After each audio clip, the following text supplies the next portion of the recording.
విద్యార్థులు ఆత్మహత్యలు చేసుకుంటున్న రేవంత్ ప్రభుత్వం ఎందుకు పట్టించుకోవడం లేదని కేంద్ర మంత్రి బండి సంజయ్ కుమార్ ప్రశ్నించారు. 6 గ్యారంటీలను పూర్తిగా అమలు చేయడంలో రేవంత్ రెడ్డి ప్రభుత్వం ఘోరంగా విఫలమైందని అన్నారు. సంక్రాంతిలోపు ఫీజు రియంబర్స్మెంట్ బకాయి 7,000 కోట్లు చెల్లించాలని కేంద్ర హోంశాఖ సహాయ మంత్రి బండి సంజయ్ కుమార్ రాష్ట్ర ప్రభుత్వాన్ని డిమాండ్ చేశారు.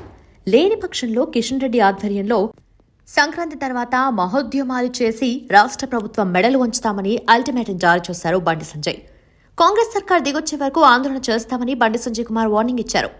మన్మోహన్ సింగ్, పివి నరసింహారావును అవమానపరిచిన కాంగ్రెస్ కు ప్రధాని నరేంద్ర మోదీని విమర్శించే నైతిక అర్హత లేదన్నారు. యూత్ డిక్లరేషన్ పేరిట నిరుద్యోగులకిచ్చిన హామీలన్నీ కాంగ్రెస్ తుంగలో తొక్కిందన్నారు.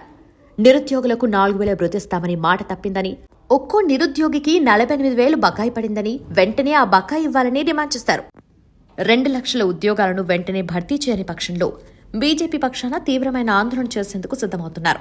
రాష్ట్రంలో నిరుద్యోగ సమస్య తీవ్రంగా ఉందని ఆందోళన వ్యక్తం చేసిన సంజయ్, బిష్వాల్ కమిటీ 2 లక్షల ఉద్యోగాలు ఖాళీగా ఉన్నాయని ప్రకటించి 4 ఏళ్లైనా వాటిని భర్తీ చేయలేదని ఆరోపించారు. గత బీఆర్ఎస్ ప్రభుత్వంలాగానే ప్రస్తుత కాంగ్రెస్ ప్రభుత్వం గొప్పలకు పోతూ టైంపాస్ రాజకీయాలు చేస్తుందని విమర్శించారు. అధికారంలోకి రాగానే 2 లక్షల ఉద్యోగాలను భర్తీ చేస్తామని హామీ ఇచ్చిన రేవంత్ సర్కార్ మాట తప్పిందన్నారు. 25,000 ఉద్యోగాలకు మాత్రమే నోటిఫికేషన్ ఇచ్చి 50,000 ఉద్యోగాలు భర్తీ చేసినట్లు ఫోర్స్ కొడుతోందని విమర్శించారు. ప్రభుత్వ నిర్లక్ష్యం వల్ల నిరుద్యోగులు ఉద్యోగాలు లేక ఆత్మహత్యలు చేసుకునే దుస్థితి నెలకొనటం చాలా బాధాకరమన్నారు.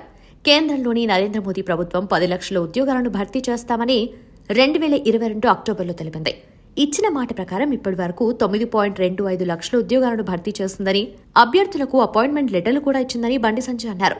విద్యార్థులు ఆత్మహత్యలు చేసుకుంటున్నా ప్రభుత్వం ఎందుకు పట్టించుకోవడం లేదని ప్రశ్నించారు. సంక్రాంతిలోపు ఫీజు రియంబర్స్మెంట్ చెల్లించకపోతే ఆందోళనకు దిగుతామని హెచ్చరించారు. ఏఐసీసీ అగ్రనేత రాహుల్ గాంధీ ప్రకటించిన యూత్ డిక్లరేషన్ హామీ ఏమైందని నిలదీశారు. వెంటనే 2 లక్షల ఉద్యోగాలను భర్తీ చేయని పక్షంలో బీజేపీ తరఫున తీవ్రమైన ఆందోళన చేస్తామని రేవంత్ ప్రభుత్వానికి డెడ్లైన్ విధించారు బండి సంజయ్. మరిన్ని అప్డేట్స్ కోసం మా కాయ్ టీవీని సబ్స్క్రైబ్ చేసుకోండి. మా వీడియో కనుక మీకు నచ్చినట్లయితే లైక్ చేయండి, షేర్ చేయండి. మీ విలువైన అభిప్రాయాలను కామెంట్ బాక్స్లో తెలియజేయండి.